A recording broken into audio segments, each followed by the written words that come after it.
All right. Today we are welcoming Heather Lee to the Shift Happens podcast, and she has a background in something that I've actually never heard of until her submission came through. And I was like, I need to sit down and talk to her. So, welcome on. Thank you, Kayla. Thank you for having me today. Of course, I am so excited to get into this. And let's just open up with the fact that you had asked for a sign and you got one that cracked your whole entire reality open. So, can you take us into what happened during the lockdown and what kind of started this transformation for you?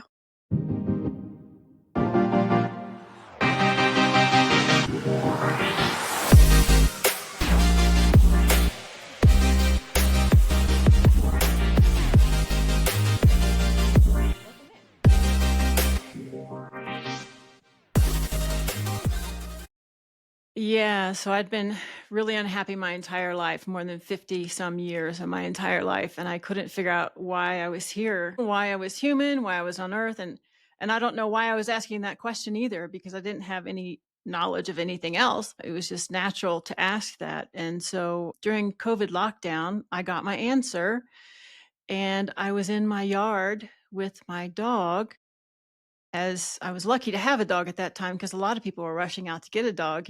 But we were walking around in the yard and there was something in the on the ground that my dog found. At first I thought she was going to pick it up and then she kind of recoiled from it. And that's not her normal behavior. She's a Malinois. She likes to pick things up and toss them around. So I got a little nervous. I'm like, what in the heck did she find on the ground? So I got closer to get a better look at it.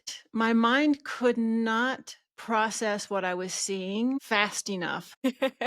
I now understood why she reacted the way she did because I was having the same reaction. What I had stumbled upon was a conjoined squirrel, and that's the technical term Yeah, for a Siamese twin squirrel. my goodness.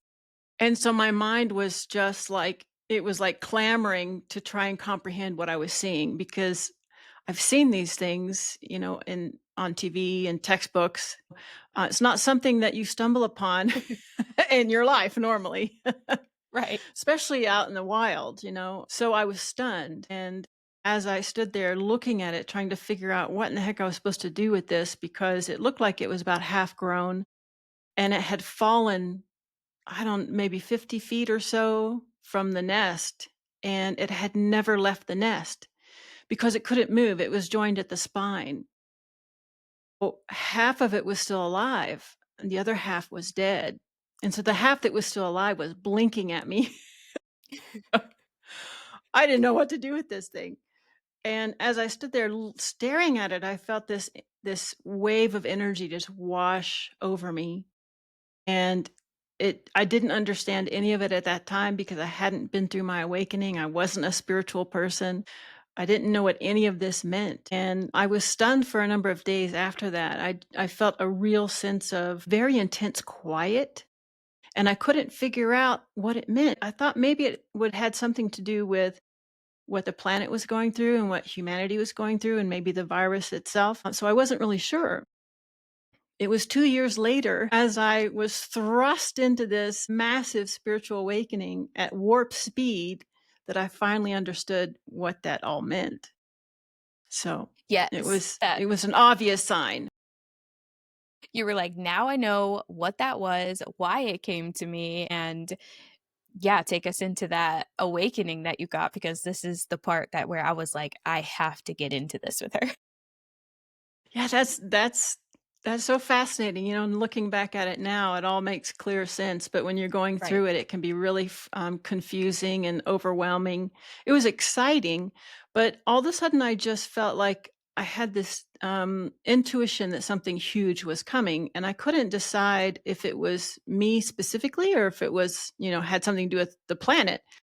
So, I just sort of kept listening, give me more information. What do I need to do? But something huge was coming. So I started to build a team to help me with whatever was coming. And so that was a astrologer, a numerologist, a shaman, and a regressive hypnotherapist. And I just instinctively found these people. Most of them were not here in the States. They Yeah. were abroad. Right.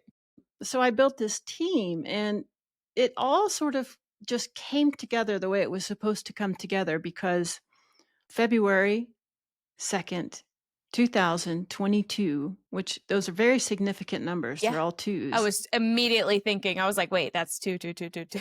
Yeah. Yeah. So on that date, I had my very first session, which happened to be a reading with my new mentor, which I didn't know at the time I was going to be working with him. I'm like, I need help. I need to know what's happening, what's going on. So I found him, and that was the soonest he could get me in. So I had to wait like 6 months. And that was the date. I didn't pick it. That was the first date he had available. And when he did the reading on me, the first thing he said to me was, "You are supposed to write a book, and it's going to be done by the end of this year, and it's going to be an award winning book." And I'm like, I'm not an author. I was in the medical profession for 30 years. I'm not somebody who knows how to write a book. Right. And I didn't feel like anybody really was interested in anything I had to say, medically related. So I'm like, what am I supposed to write this book about? And he wouldn't give me any information. He said, that's for you to figure out. So that's what started everything. That started the warp speed transformation. And it was super fast, super deep. And it was like a thorough restructuring, realignment, cleaning, and almost like I stepped into a different version of me at the end of it. Right. Sometimes we can get so caught up on when you're meeting with somebody, they're going to give you the answers. And we're not always expecting them to be like, well, actually, you're going to find the answer, but here's something massive that I'm going to lay on your heart. So the book, did we end up writing it? Yeah, yeah, it's right. It's behind me here. Canine Spirit Yeah. Guides. Yeah, the healing Right. power of man's best friend. And we've won 4 awards with it. I say we, me and my spiritual team, right? Right. I started writing stories. I wasn't sure what I was going to write about. There's so many stories in my life or events in my life that would be great stories. As people tell me every time I share one with them, you should write a book, right? So I started writing some of those stories down, but I'm like, this is kind of icky. This is about the hard stuff in life. I don't know that people want to read this. And then I started writing stories about the 30 dogs I've had in my life, because I used to be Right. a professional dog trainer, a dog breeder, international competitor. I've had 30 really incredible dogs in my life. I started writing those stories, and I thought, this feels good. This is fun. This is what people would want to read. So one night I was asleep, which I didn't get much sleep back then, maybe 3 or 4 hours a night, just because I couldn't sleep. And in my dream state, I was meeting with my galactic team, which I didn't know what that was at the time. And we were having a council meeting about the book. And in this dream, they were talking about the title of the book and how important the title was. And they kept throwing out these same 3 words. So without even waking up, because I knew this was very important, I reached over next to me on my nightstand and grabbed my journal and opened it up and just scribbled over and over and over these 3 words without even opening my eyes. I scribbled it down. And then I went back to sleep, or actually I never woke up. The next morning I forgot what had happened in the Oh my in my goodness. dream state. And I just happened to open my journal thinking maybe there was something there I needed to look at. And it was the 3 words, canine spirit guides, over and over. So then I knew what I was writing about, right? Yep. So You were that like, well, made the I got my next topic now. Yeah, yeah, now at least I have direction, at least I have focus, Yes. and I know that I'm writing about my dogs, which brought me great joy instead of the hard stuff. But I didn't realize that the hard stuff was also gonna be in that book, because it all fit together. It was all part of the journey and part of the healing that the dogs in my life had come into my life to bring for me. So the book actually was not just about the dogs in my life, but it was about how our canines are actually very advanced intergalactic beings that come to Earth to help humanity heal and expand consciously, psychically. and connect better with ourselves on the higher dimensions. So that totally surprised me because I wasn't spiritual at the time. I wasn't meditating. I had none of these experiences that most people do when they finally awaken. They're looking for it. I Right. wasn't looking for it. I just wanted to know why my life sucked. you know. Yes. So Yeah, you mentioned that people tell you about the stories that you've been through or the things that you've been through. You need to write stories about it. I mean, you've got a lot. I can name them: the broken back, brain surgery, mold illness, homelessness, abuse. I mean, the list yeah, goes on, but the way that you said it is that you went through all of that, and then you would not be able to share the healing that came from it all if you didn't also share the hardships that you've been through. So, what kept you going through all of that, but then also take us into that healing with the canine too. I just have this sense of resilience about me my entire life. One thing, especially that it was really obvious when I was recovering from the brain surgery in the middle of physical therapy school, which was a huge ordeal. I didn't realize it was going to be that big. I couldn't read when I came out of the surgery, and I was a Right. student. The one thing that really kept me going was the fact that I have never focused on what I didn't want. I've always focused on the outcome of what I did want. And so, even if people in my life were trying to talk to me about my disability or trying to coddle me a little bit and make me feel better, I would reject them. I wouldn't allow them to be in my space because it was so important for me to stay focused on where I was going and not think about where I was at now. And so, that has always been my strength.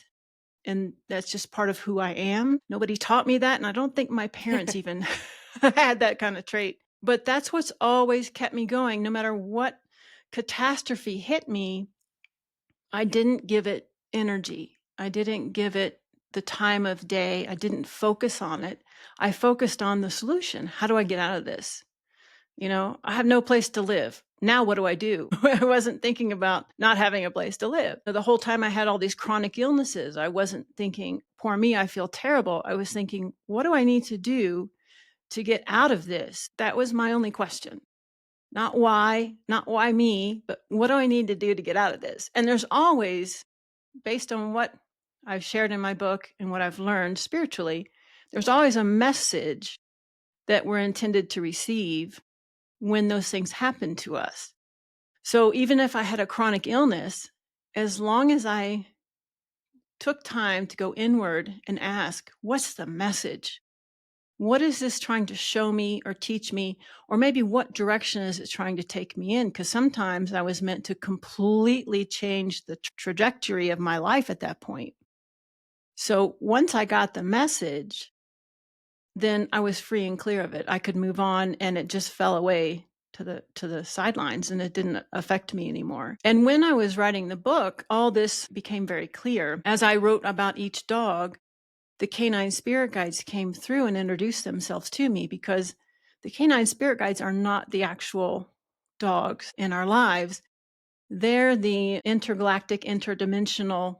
You can call them, if you like to make it simple, you can call them the spirit guides of our dogs, but they're really here to help us, to help humanity. So, unlike our spirit guides, that work with us, when the canines have spirit guides, they're not really there for the canine, they're there for humanity. So they started introducing themselves while I was writing the book. And they also took me through this really detailed, in depth healing process energetically. And they also started to teach me about how instant healing is meant to be. And they proved it with me because I would go into meditation. They would do what they needed to do in meditation, either show me something or just run frequency. And it's like I was being rotor-rooted. All of this old stagnant pain bodies and energetic markers and ancestral patterns were literally just removed. And I would come out of a meditation and my husband would say, "What have you been doing in there? You look like you ran a marathon." You're like, well, basically. Yeah, yeah. Yep. I mean, I kind of felt that way. None of it was Yeah. uncomfortable. And another thing they stress is that the human mind wants to analyze everything, wants to know all the answers. Yes. And you don't need to know any of it. You just need to be willing to heal from anything that's affecting you. And that was pivotal for me because I am at that point, I was very left brained. I wanted to analyze it, I wanted to study it. Well, who's responsible for me feeling this way? What event made me feel that, happened in my life that created this? And we don't need to know that, because that only brings the trauma back. So instead of bringing it back, they showed me how to just release, let go, and completely heal from it in a way that it didn't come back. So that was incredible. Incredible. I wrote that book in 6 months, and I'm not Yeah. a writer Yeah. because it just came channeling through me. The canine guides that are in that book are the core four. That's the first four canine guides. There's over 50, and I have enough for the second book, which is the essential 8 now. And so they each of the canine guides have different things they focus on, have different specialties, different frequencies, and different identities. So each one does something different with us, with humanity, and they've all worked with my clients. And that's how I met the essential 8, was through my clients. When they needed them, they came through and introduced themselves, showed me, who they are and what they do, and actually did it with my clients. So it's fascinating. It's not what I expected Yeah. when I thought I Right. was writing a book about my dogs. Yes, 2 things stood out to me there is the first one, there's some quote that's like, "Life is gonna keep giving you the same lesson over and over until you finally learn what you were supposed to learn from that experience." And the second one is, this was funny to me in a way because I am actually not a dog person. So, when your submission came through, I was like, "What?" Like, this came to me for a reason because I've never even considered myself a dog person. Toddlers are a little uh judgy of dogs, and we've had a bad dog experience, which kind of, it put that bias there. But that's what really intrigued me, was like, wait a second, there's a reason for everything, let's just start there. But Yeah. when I saw that, I was like, I have to know more. I needed to know more. And as you're saying, they came through and everything else. Like, what would you say to the average Joe that might be like, this sounds a little hocus pocus, or what is going on here, because if they have never experienced this, like you had never before, what would you say to them about maybe opening up their willingness to even hear about this? Yeah, so that's the pivotal point, right? Like, Yeah. before I got to a certain point of desperation, I would have felt the same way too. Like, I've trained dogs my whole life. I would have been like, I don't know about that. Yeah. But when you get to a point where you are willing to do anything to get the answers, then you open yourself up. You drop the criticism, you drop the ego, and you say, obviously I don't know the answers because things aren't working for me. So you have to get to that point where you're willing to learn something you don't know, or to learn something, or to be in a space where you realize you don't know it all. And that's where I was at. Yeah. And that's what opens the door for everybody. Right. Speaking of healing, I know it might even be a little controversial when you say that healing was instant for you. And I feel like as a society, we kind of have this idea that healing is this really long thing. I myself have even said maybe sometimes healing doesn't have a ed, it's an ing forever, like you're always healing from something that you went through. So I would Yeah. love for you to unpack a little bit of the instantaneous healing idea too. Well, and that's a great point. I'm so glad you brought it up, Kayla, because, humanity is old. We've been here a long time.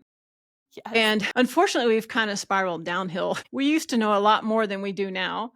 And Right. what they're challenging us to do, because humanity as a whole is starting to awaken. And so we're starting to remember things that we long ago forgot. And it's important for us to understand that what we think to be normal and true right now is not. It's kind of like we live in a fantasy world that we've created. So we've been programmed or conditioned to think that healing takes time. How often have we heard this? All the time. Yep. Every practitioner you go to will say, it's going to take time.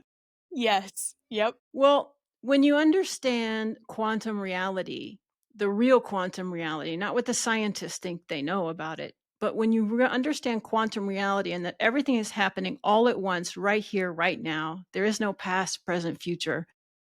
You can step into that moment and change everything for yourself. And I struggled with them telling me this and with my willingness to say it out loud, right? Right. Because I'm like, this isn't going to go over so well. And then I started running into other energetic practitioners that were saying the same thing. And actually, some of them have been saying this for the last 20 years. And I didn't have any history as a spiritual person, so I wasn't privy to any of that. So when they started sharing with me that healing is instant, I started asking more questions, trying to humanize it. How am Yes. I going to get this across to people? And basically, I'm not here to convince anybody of anything, and nobody can. But when you get to a point in your own path and you're like, I'm sick of hurting, I'm sick of bad things happening to me. What do I need to do to fix it? And you actually ask that question with an open heart and an open mind, you then have access to instantaneous change. That I love that perspective because it's so fresh and I'm always open to different perspectives, different beliefs, different ideas, right? And I love to hear somebody's fresh perspective, especially when it's challenging a norm. And let's take this Hmm. one to the self-improvement space, right? Like healing is Yeah. going to take time and you never know the end date. And I think that's actually such a fresh perspective on it, is that we're in the here and now. And if we just keep reliving it, what are we really doing? We're never going to get to that healed spot if we're just reliving it over and over and over again. So I think that's actually a great way to put it. Yeah. Thank you. It just comes through. They're always talking through me. Of course. Yeah.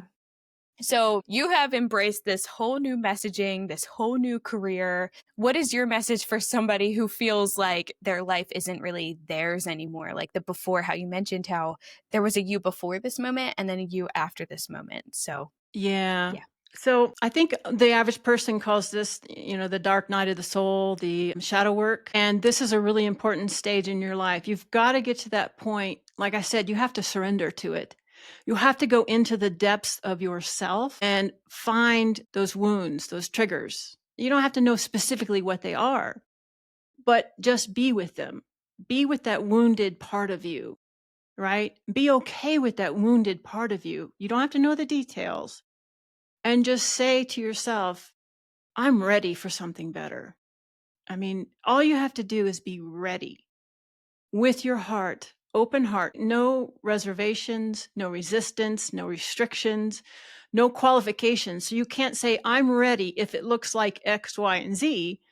That Right. won't get you there. You can't have expectations on it and think you know how it's going to look. I had no idea this was coming. I had Right. no idea I was leaving my 30-year career in the medical field for, a psychic healer. Yes. I had no idea that was coming. So, and I got to that point where I was so desperate. I just surrendered to everything. And I said, you show me what I need to do. Because obviously everything I thought I needed to do hasn't worked out. So when you get to that point, you start to get your answers. You're a lot more open to it. And that kind of takes me into, what would you say is the first step of remembering who they actually are? So that can happen a number of different ways because that's a real convoluted journey, right? And sometimes we need Yeah. help to get there. So, Right. some things that I've found helpful, past life regression is helpful. If you're open to that and you realize you have past lives, that can be Yeah. very helpful. Or even just working with a psychic to help you understand the relationships in your life right now, that can give you a whole lot of direction and validation. Also, it can kind of kick you in the rear if you're holding on to too much stuff, because they'll tell you. And then also you have the access to the Akashic records. So I can go into the Akashic records and I can tell people, what star system they're from. What, have they been with their family members they have now? Have they been with them before? Why is their dog in their life? We can read the Akashic records of the dogs, the animals, the trees, the planets, the solar systems. We can read all that now because humanity has elevated to a new sense of awareness. So we're getting access to more and more information and more access. So If you're feeling stuck, reach out to someone who can help you get unstuck, because that's probably the hardest part, is you need that push off the cliff sometimes to just take that free fall. Right, sometimes you're right there, but you just need somebody just to help you get a little confident as you go through that journey. So, Yeah, and like I knew I would need a mentor because you need someone holding your hand sometimes, and it just makes it so much easier and it keeps you from getting lost. yeah, and you knew you were gonna need all this because you had assembled basically your people that were gonna help you through this without even knowing it, and that's where it comes into play that everything that you go through leads you to where you need to go. I think that's just it just shows the truth of the saying that everything happens for a reason, even when it's not what we thought would happen or what we planned or what we imagined for ourselves, but it all brought us to where we need to be today. Like, I'm sure, like you already said, you never once thought you were gonna be leaving this medical career and stepping into this, so talk about a difference in career paths, right? Yeah, that was a shock. You know, I was really comfortable in the left brain, the scientific model, and throughout different stages of my life, the spiritual tried to creep in, but I couldn't figure out how to put it all together. Like, it wouldn't quite fit in my medical model at all. So I just kinda kept shoving it aside, like, "No, that I'm afraid to go that direction because I don't know how to do it." Right. That's the thing, is that we need to be open to that aspect of ourselves, and then we get access to it, and not be afraid. The biggest thing I did was I trusted. From the moment I started working with my mentor, I trusted everything he told me to do. He didn't lead me astray. And he helped me navigate my new gifts, which I didn't know I could channel. I didn't know I had those abilities. And so every time I had a doubt, I would bring it to him and he would confirm.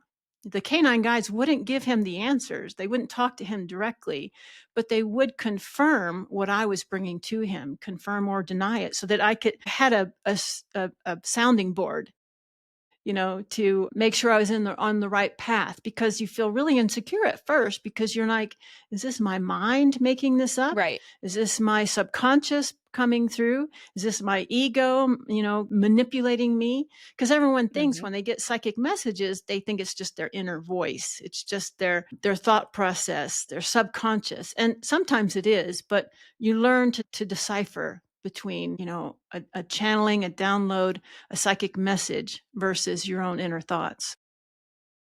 I think it's interesting too that COVID, the time of shutting everything down, has been very transformational. And you are not my first guest who has been through a spiritual awakening.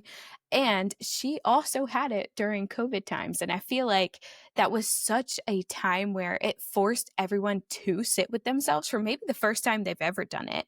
Maybe they had never sat with their own thoughts or sat still long enough to listen to that inner knowing that they've been experiencing, but they never went for. So you're not the first one to have a COVID time of spiritual awakening. And I think that it's a really interesting correlation.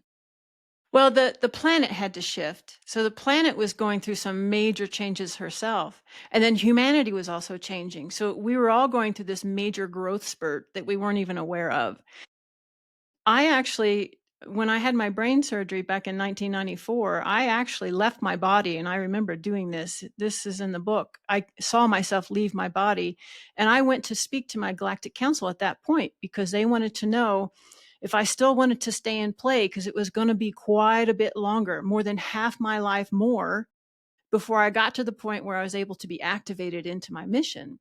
And the reason that was is because everything had to be in place. So humanity had to be in the right place. I had to energetically be in the right space to awaken. And then the planet had to shift together. So we were trying to put all these pieces together just at the right time. So sometimes it's not just up to us when we awaken, but it's also a collaborative effect with everything, with all the stars, all the planets. That's why it gets really frustrating because it's not just about us, it's about everybody. Right. And she actually mentioned that too about the earth and that she needed to change and everything. So it's very interesting to see the difference of people who are awake versus those who are not. Yeah. It's funny when we talk about people that are awake versus asleep because it's something that I would have never been open to or even want to hear, if I'm being truly honest with everybody, until I think she was about my fourth guest ever. Her name was Eleni. She had gone through a big transformation. And being in her world after the recording and seeing what she does with activations and she gets downloads and etc., right? That is when my mind was like, there's more here than Yeah. what I'm thinking, and maybe I should be a little more open to different ideas that I've never been open to. It's just like culture too. My husband is Mexican, so when we go to Mexico, there's very different things used for medicine, very different ideas about medicine, even spirits. Like there's just a whole different it's a whole nother ball game when it comes to different cultures. And it's like, what because we're here in the United States and we use this type of medical system or whatever it might be, why are we then closed off to other perspectives or other ways of doing things? And I feel like that was my pivotal moment of being like, okay, let's explore other ideas. I'm now open to these things. And I had thought that it was interesting when me and you met that you said that your own husband also is kind of closed off to this. So can Yeah. you tell us a little bit about that? Yeah, so he's what we call a skeptic. He's an engineer, so he's very left-brained, and we've been married 25 years. So this kinda rocked the boat a little bit. He's a kind person and he loves me a lot, so he fortunately, I had a nice, safe place to experience this awakening in, and he just supported me any way that he knew how, and he didn't criticize me and he didn't tell me I was crazy. He might have had those thoughts, but he never, said them. So I was fortunate that I had that space that I could experiment and really experience myself in freely and safely. But yeah, we're doing a podcast on that as well because it's really important right now. Most of the people who are waking up are women, and there's Oh, not yeah. enough awakened men to go around, right? So Right. we're going to have to navigate, what do we do about this? What if our partner, isn't going to wake up and he has no intention of waking up? And I'm not even sure that was his mission here. I haven't dug into his records yet to find out. But some people are not going to wake up and that's okay. They didn't come here to do that. Some people are just here to hold our space so that we can wake up. So it's important to understand that there's no right or wrong in this journey and to support everybody where they choose to stand. Not everybody will wake up, and that's okay. There are some people who are designed just to stay in this current earth plane, the 3D plane, and that is by design. So they're not missing out on anything. They just chose a different option. I just caught something that you said with this plane, and it was very interesting after I had recorded with her and then I myself became open to all these ideas. The podcast started showing up in 5D. If you looked up 5D, this was the top search result. And I was like, wait a second, we're not even talking about that stuff on the podcast. I've only ever done one. She didn't really dive into that. So I was like, how are we showing up for that now? And it must have been my own awareness and just like opening as well of, I guess, how I would have been talking at the time. But Keywords, yeah. yes, once that started to show up, I was like, okay, let's dig into this now. And once I did that, it was like opening a whole nother, literally and figuratively, a whole nother dimension. Well, that's because everybody's searching for it these days. So Yeah. that's why you got, highlighted in that respect because Right. people are searching for that information. Yep. I think it's very Yeah. interesting. It's a very interesting topic. And it's something that, even if you don't believe in it or maybe you're closed off to it, it at least challenges you a little bit. And we can all benefit from some challenging our beliefs, you know? Well, I mean, it's important for us to get uncomfortable because when we're uncomfortable, that's where the growth happens. Yes. Oh, if we stay in our comfort zone, nothing changes. Right. Yep. What's that saying? If nothing changes, nothing changes. Yeah, right. Yep.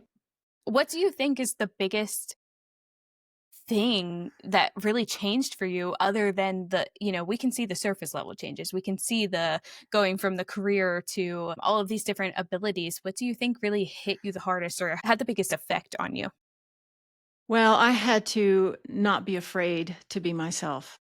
That was the biggest thing. So many of us are wounded, and it's not even this lifetime, it's not even past lifetimes. It comes from long, long ago. long ago, we're talking millions years ago, where we began this journey as souls and we felt like we were just dropped off in this universe. Right. That wound is so deep, and especially for women, it got worse and worse and worse because then we experienced, the witch hunts. Yeah. Anybody who Yes. was Yep. spiritual was killed for it.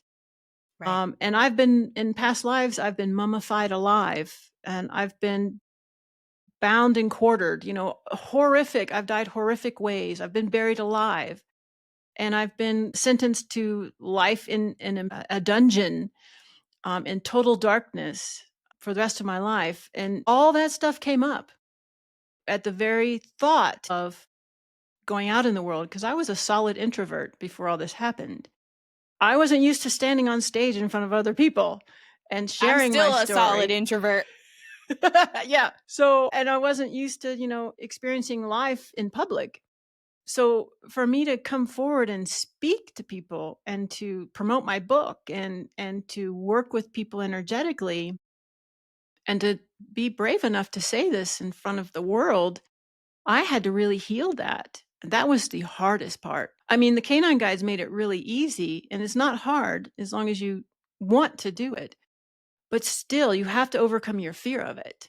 That's what has to be healed, is your attachment to the fear of it. Deep, deep core wound. So that was probably the hardest part for me, and allowing my voice to come out. I did some work with ayahuasca, plant medicine. Are you familiar with ayahuasca? Yeah, I Yeah. the only reason for that is because of an influencer that I had watched before. She got some backlash about using it. However, then it led me to looking into it and being like, wait, what is this? Yeah, so the very first time I worked with ayahuasca, she actually completely redid my jaw. Every tooth was spun around, reoriented, reorganized, and then she took my jaw and she literally like reconstructed it.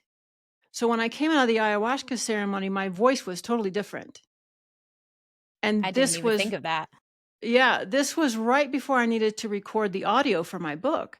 And you know how most of us hate the sound of our own voice, right? I recorded the audio for my book and I loved my voice. I mean, I was like, wow, this is awesome. I couldn't Yeah. wait to record the next chapter. So, when you finally get to that point where you love that part of yourself, then you Right. know you're on the right track. I love that. That's also another interesting perspective within all of this growth and change that you can personally go through is it's just figuring out how to love yourself through it too and love these things that like you said like the wounded self and the dark feminine and things like that and I just find all of it very fascinating. Yeah, there's so much to know, so much that's been hidden from us. So, working with others, speaking of that, where can everybody connect with you outside of this podcast episode? Yeah, you can find everything about me on my website, heatherleighstrom.com. That's Heather, Leigh-strom.com. And you can buy my book there too. For those of you on video, you can get my book, Canine Spirit Guides, also on my webpage. And I have podcasts too. My Howling at the Moon podcast is with the Canine Spirit Guides. And also sometimes I have occasional incredible spiritual guests. And then, of course, there's the new podcast with my husband, The Mystic and the Skeptic. So that's going to be really exciting. And that's all on my website. I loved the mystic and the skeptic idea. And I was like, that is genius, especially for those questioning it. They're going to be able to see side by side what's going on, the different thoughts, the different perspectives. So that was Yeah. something genius to put out into the world.